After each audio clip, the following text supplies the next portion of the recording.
नमस्कार. आज आपण वांग्याची रेसिपी बघणार आहोत. वांगं म्हणजे खारं वांगं. तर त्याच्यासाठी आपल्याला लागणारं साहित्य असं आहे की कोथिंबीर, कढीपत्ता, अजून कांदा, टोमॅटो, फुटाणे. थोडे फुटाणे घेतले ना की वांगं छान होतं वाटणामध्ये. तर सुरुवातीला आपण आता पहिल्यांदा कांदे चिरून घेऊयात. आणि कांदे छान असे बारीक चिरायचे. आणि त्याच्यानंतर आपण वांगी चिरून घेऊयात. डिस्क्रिप्शनमध्ये मी लिस्ट देत आहे, ती पहा तुम्ही. संपूर्ण कांदे चिरून झाले की मग कोथिंबीर सगळ्याचं वाटण करायचं आहे आपल्याला. कांदा काय आपण वाटणार नाही आहे. कांदा हा आपण तसाच टाकणार आहे तळून. सुंदर असा खरपूस तळायचा. तर आणि टेचन हे कशाचंच वापरणार नाही आपण.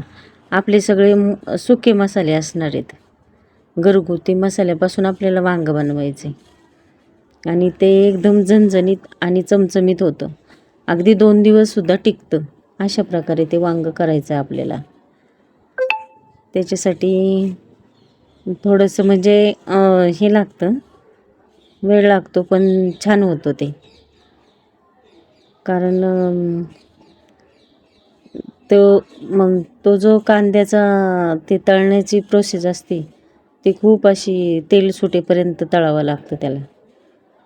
आणि ते खारं वांगं म्हणलात तरी चालेल, तुम्ही लोणचं वांगं म्हणलात तरी चालेल त्याला. नाहीतर मग म्हणजे आपण तिळाच्या कुटातलं वांगं बनवणार आहे पूर्णतः. त्याला तुम्ही काही म्हणू शकता.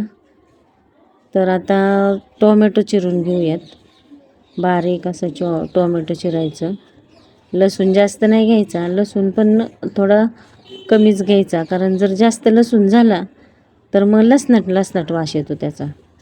त्याच्यासाठी लसूण हा कमी प्रमाणात घ्यायचा. आणि ते जे वाटण असतं ना, आपण जे दुरदुरीत वाटतो, कोथिंबीर, त्याच्यात 2-3 पानं कढीपत्त्याची पण टाकायची. जास्त नाही टाकायची, एकदम स्वादासाठी. कारण आता पूर्वीसारखा कढीपत्त्याला स्वाद नाही राहिलेला. कवळी कवळीच पानं असतात विकायला. आपण काही गावाला नाही की ते पूर्णतः स्वादाची पानं मिळतील आपल्याला. त्यामुळं 2-3 पानं वाटून टाकायची, वाटण्यासाठी त्याच्यातच टाकायची. आणि लसूण टाकायचा. आणि आपण जे फुटाणे घेतले होते ना, ते एक मूठभर फुटाणे पण टाकायचे त्याच्यात. आणि सगळ्याचं असं दुरदुरीत वाटण करायचं, बारीक पेस्ट नाही करायची. आणि मग एकदम मोठं मोठं वाटण काढायचं. तुम्ही खलबत्त्यात वाटलं तरी चालेल, कशातही वाटं, पण मी मिक्सरमध्ये वाटते. आणि मग आता कांदा सुरुवातीला छान असा तळून घ्यायचा. पूर्णतः तेल सुटेपर्यंत तो कांदा हलवत हलवत घ्यायचा आणि एवढा तळायचा आपण.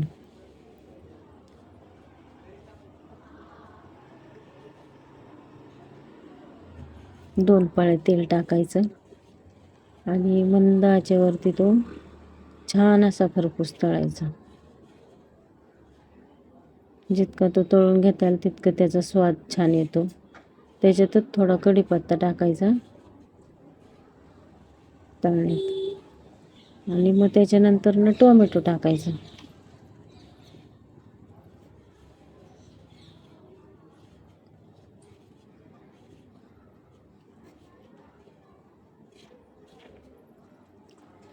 टोमॅटो टाकल्यानंतर ते पूर्णतः मिश्रण असं ढवळत राहायचं तेलामध्ये. इतकं जास्त ढवळायचं की मग त्याला तेल असं आपोआप सुटलं पाहिजे. आपण जसं चिकनच्या मटनच्या कालवणाला करतो त्याच प्रोसेसमध्ये करायचं ते.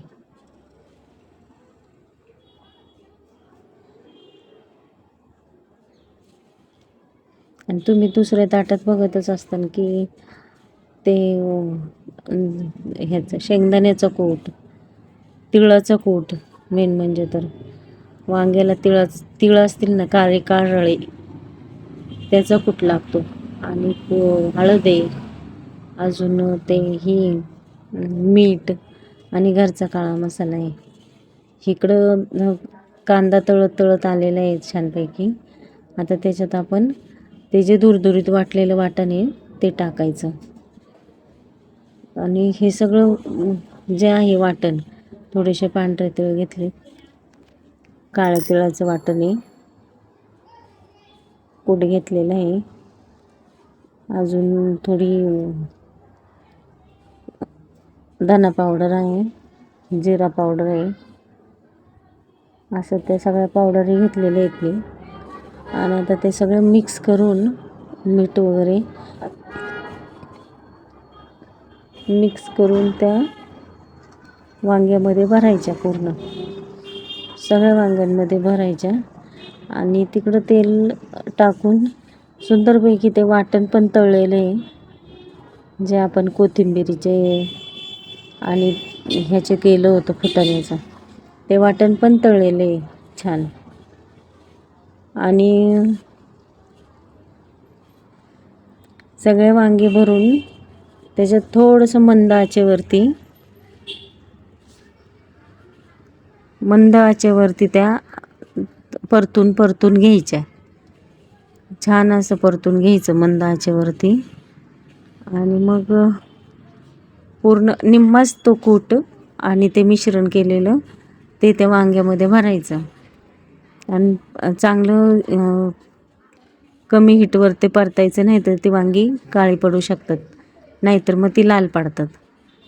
त्याला जितकी अशी हीट पण जास्त लागली नाही पाहिजे, कमी हीटमध्ये ते करता आले पाहिजे आपल्याला, मंद आचेवर करायचं ते. आणि मग पूर्णतः आपल्या जे ताटामध्ये जेवढं आपण मसाले काढले होते ते सगळे मसाले त्याच्यात आपण टाकायचे. आणि छान परतून घ्यायचं, कारण त्याच्यात तेल असतं, पहिला मसाला असतो आणि तो स्वाद त्याला पूर्णपणे उतरतो. आता तुम्ही कुठला मसाला वापरता ते माहीत नाही मला, पण फक्त की आमचा जो आहे तो आम्ही घरी बनवलेला पूर्णतः काळा मसाला आहे. त्याच्यात आम्ही सगळे प्रकारचे मसाले टाकत असतो, फक्त एकच मसाला टाकतो आम्ही त्याच्यामध्ये, बाकीचे मसाले नसतात कुठले बाहेरचे. आणि तो शेंगदाण्याचा कूट पूर्णतः म्हणजे बनवूनच झाला, आता फक्त पाणी ॲड करायचं त्याच्यामध्ये.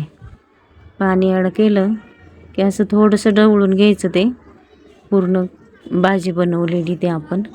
आणि त्याच्यात फिट्ट असं पाणी बसेल एवढंच हे करायचं, जेणेकरून आपली वांगी थोडी राहिली पाहिजेत अशी. आणि छान असं वाफलून शिजत ठेवायचं. शिजल्यानंतर तुम्ही बघताय कशा प्रकारे झालंय ते, खूप असं छान चमचमीत झणझणीत, अगदी अंगाचा आळस जाईन. आणि हे खाल्ल्यानंतर अशी तरतरी येईन, अशा प्रकारचं वांगं आहे हे. खूप छान होतं, एकदा तुम्ही पण ट्राय करा. पूर्णतः मिश्रण बघा किती छान झालं आहे. तुम्ही ते ज्वारीची भाकरी, बाजरीची भाकरी, चपाती बरोबर पण खाऊ शकता, भात, असं सुंदर असं वांग्याचं कालवण. जेणेकरून त्याचा आम्ही तर पूर्णतः एकच भाजी करतो, अशी जो वांग्याची भाजी असेल तर. आपण आता आदितीला विचारू कसं झालंय ते. एकदम छान, आदिती पण म्हणते. ओके, चला भेटूया नेक्स्ट व्हिडिओमध्ये. बाय.